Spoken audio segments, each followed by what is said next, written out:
서울중앙지방법원이 내란 중요 임무 종사 혐의로 기소된 김현태 전 707 단장에게 징역 12년을 선고했습니다.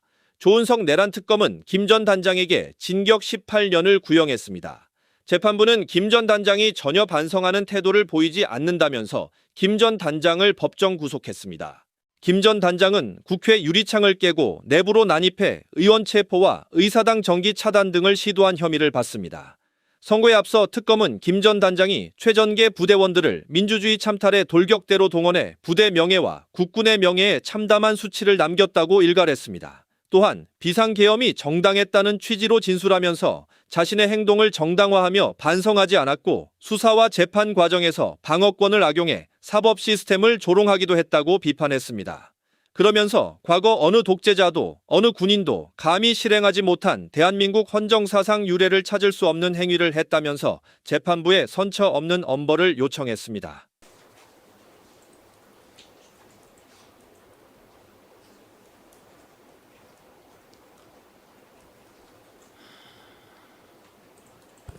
네, 저희는 그냥 한 가지만 묻고 마치겠습니다. 김수길 검사입니다.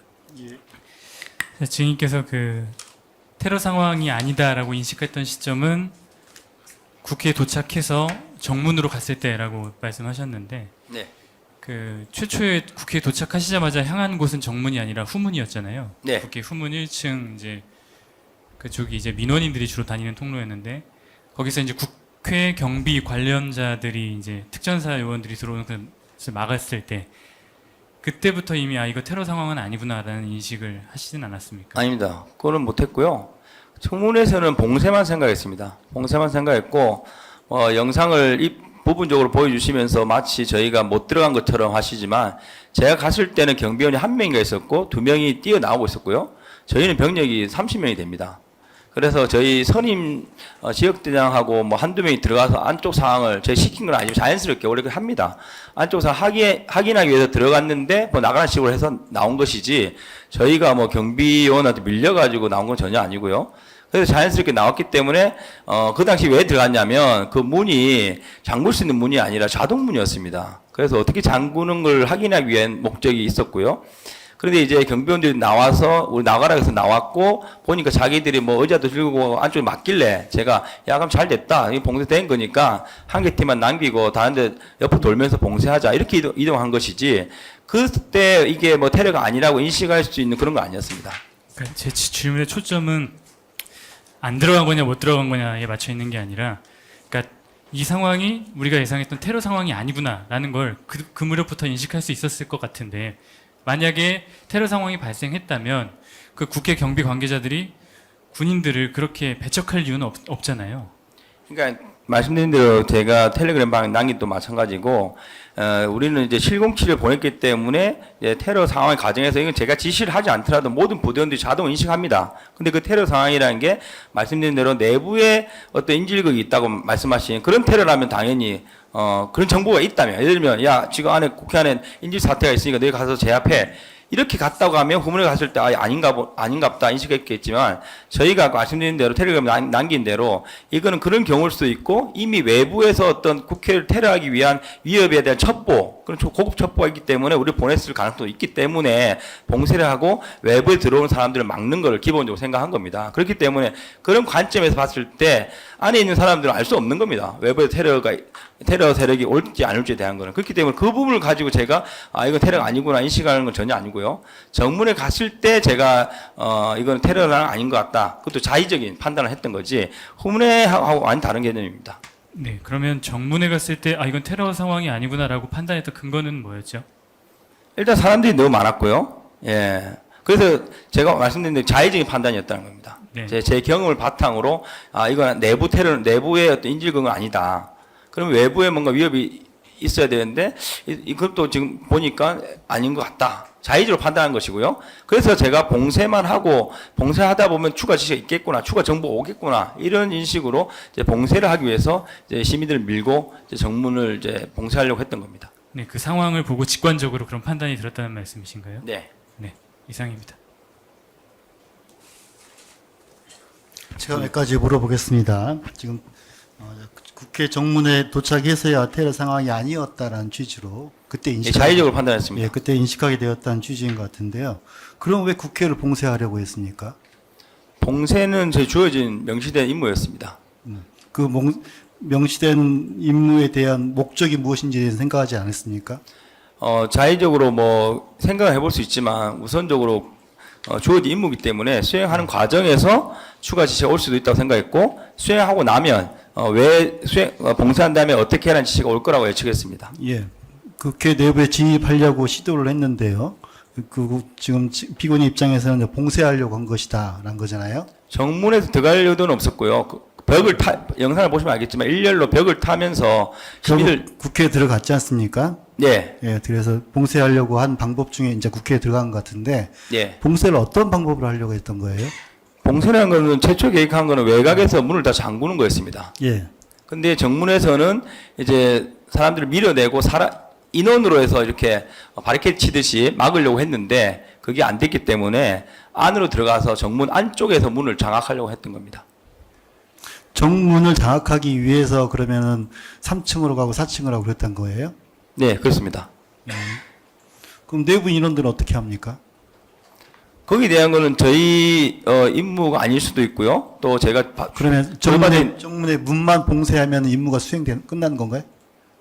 제가 명시된 과업은 그거였습니다. 봉쇄 후 확보하였기 때문에 제가 이제 건물 봉쇄만 생각했고 왜냐하면 저 들어간 인원 아시다시피 물론 뭐 다 들어가려고 했지만 제한됐지만 뭐 열 몇 명 들어가가지고 제가 뭐 거기 있는 사람들을 뭘 하려는 의도는 전혀 없었고요. 정문으로만 가서 문을 어떻게 해보려는 의도였습니다. 정문의 문을 봉쇄하는 것으로 목표를 달성할 거 생각했다. 예, 봉쇄하고 나면 지시가 있을 것이다. 내부의 인원들은 어떻게 할 것인지는 생각하지 못했다. 네, 그렇습니다. 그리고 저희가 그래서 예. 정문을 봉쇄하기 위해서 3층 가고 4층 가고 전기도 차단하려고 노력했던 것이다. 그렇게 해석하면 됩니까? 말씀드린 대로 창문은 제가 자의대로 깨고 들어갔습니다. 그리고 나서 제가 2층으로 가서 소화기 맞지 않습니까? 정문 앞에서. 그 정문 앞에서 소화기 맞고 추가 지시나 통화가 없습니다. 제가 자의적으로 3층 가고 3층 가고 3층에서 그다음 사령관 전화를 받았기 때문에 그것만 보더라도 동선 자체가 정문을 가기 위한 동선이지 그 추가 지시 온 거는 3층에서 두 번째 소화기를 맞은 이후에 사령관 통화해서 사령관이 못 들어가겠냐 그 정도까지 얘기했지 이 안으로 들어가면 뭐 본회장이 이런 얘기 없었습니다. 예.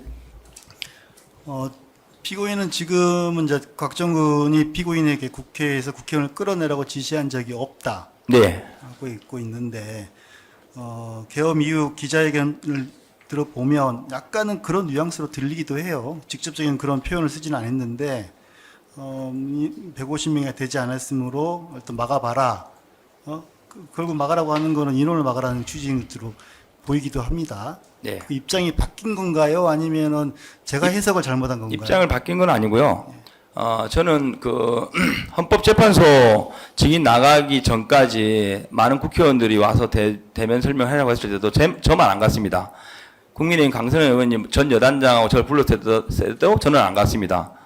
예, 그 정도로 저는 제가 알고 있는 사실을 그대로 보도해야 된다. 그래서 어떤 국회의원도 만나지 않겠다 하는 스탠스로 탄핵 증인까지 갔고요. 기자회견 할 때는 저는 부하들을 살려야 된다는 생각밖에 없었고 제가 준비한 입장문만 읽고 오는 계획이었습니다. 근데 기자들의 질문이 시작됐고 뭔가 하나로 더 알려드려야 되겠다 이런 생각으로 말씀을 드렸는데 제가 당시에 12월 3일과 4일 새벽에 있었던 현장의 기억과 복귀했을 때 여러 루트로 듣는 정보들 어제 사령부가 어땠다 여단이 어땠다 이런 것들 그 언론에 나온 기사들 뭐 전부 다 내란이다 다 감옥 가야 된다 이런 거 복합된 정보가 이제 섞여가지고 이제 제가 사후에 정리가 된 나름대로 그 당시 12월 9일 기자회견 당시 기억은 현장 기억과 이후 기억과 나와서 들은 여러 가지가 복합된 거기 때문에 제가 답을 할 때 계속 반복된 질문을 해왔고 그런 뉘앙스는 맞습니다. 나중에 보니까 국회의원 끌어내라고 한 것 같았기 때문에 그 답을 한 것이지 제가 현장에 12월 3일과 4일 새벽에 그 생각을 했던 건 아닙니다. 예. 정리하자면 12월 9일 기자들 인터뷰 과정에서 말했던 거는 기업이 혼선된 것이다. 네, 그렇습니다. 이렇게. 예. 당시 기자회견을 비춰보면 피고인도 그렇고 마치 증인의 부하들도 피고인의 부하들도 국회에 진입하는 이런 명령을 수행한 것에 대해서 오히려 보면 피해자인 양, 부당한 계엄에 임무를 수행한 것에 대해서 억울한 양 이렇게 증언한 것, 진술하고 있는 것처럼 보입니다. 그러나 최근 피고인의 행태를 보면 반대로 계엄은 정당하였고 우리의 임무는 정당하였다라는 취지로 입장이 바뀐 것 같기도 합니다. 그 이야기를 제가 많이 듣고 있습니다. 예. 12월 9일 당시에는 제가 비상계엄 이후 복귀한 다음에 누구도 만나지 않았고요. 혼자서 언론만 보면서 그리고 부대원들하고 일부 들린 소문으로만 대응을 했기 때문에 기자회견 간에 국방부 장관을 많이 원망했습니다. 왜 우리한테 이런 지시를 했을까 하면서 국방부 장관을 많이 원망했고, 왜냐하면 그 전에 12월 6일 날 곽정사령관 유튜브 가고 할 때 12월 6일 아침하고 이렇게 곽정사령관 많이 이야기했지 않습니까? 곽사령관이 장관 원망을 많이 했기 때문에 저는 당연히 국방부 장관 때문에 지금 우리 특전사가 이렇게 피해를 보고 있다, 이런 인식하에 그 기자회견을 했습니다.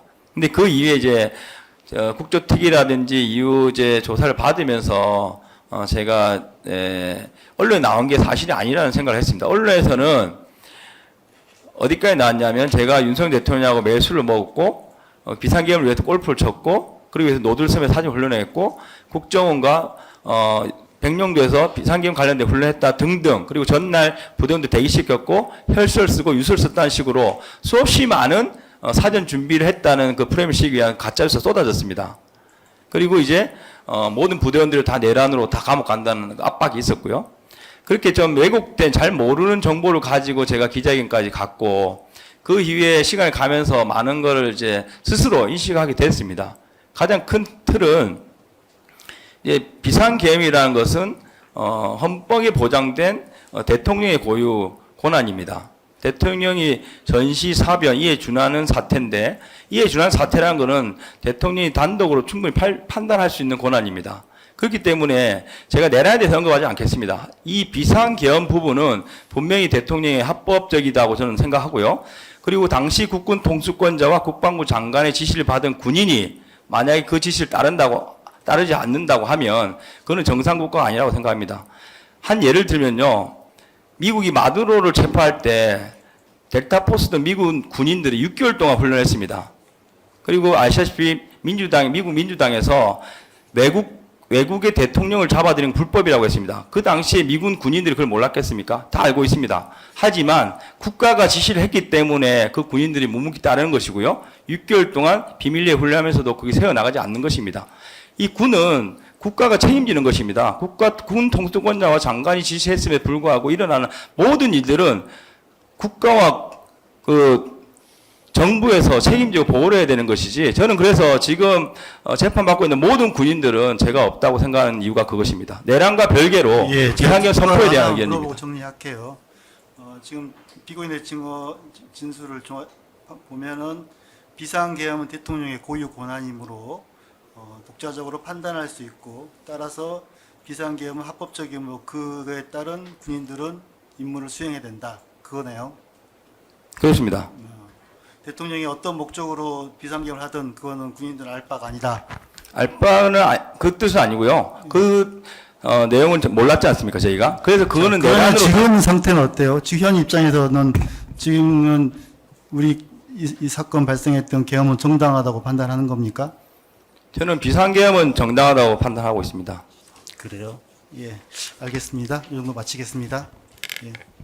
자리 돌아가세요. 재판장님 잠깐 그 한마디만 더 물어보겠습니다. 예. 방금 그 피고인이 마지막에 한 말이 되게 위험하다는 거 알고 있죠? 어떤 말씀? 재판에서 불리할 수 있다는 거 알고 있죠? 비상계엄 정당하다는 말씀입니까? 예. 네, 제 생각을 솔직히 그런데 말씀드렸습니다. 그 생각이 2024년 12월 3일 이후에 생긴 것이지 그 당시에는 전혀 그런 생각이 없었고 그냥 단순히 군인으로서의 역할만 수행했던 것이 맞죠? 앞서 말씀드린 당시에는 전혀 상황인식이 없었습니다. 이거는 시간이 지나면서 제가 생각을 정리한 것입니다. 그리고 시간이 지나면서 생각이 정리한 거는 정리해서 지금 말할 수 있는 거는 행위시법주의, 즉 그 상황이 어떤 범죄가 일어났다고 하면은 그 범죄를 행했을 때의 고의라든가 아니면 위법성의 인식 그리고 그 당시 사실관계를 바탕으로만 판단해야 되지 그 이후에 사후적인 생각의 변형이라든가 이런 것들로 인해서 재판이 영향을 받지 않는다는 믿음 하에 얘기한 것이죠. 저는 그냥 제 솔직한 이야기를 하는 겁니다. 변호사님 말씀 뭐 예, 일리 있다고 알겠습니다. 생각합니다. 예.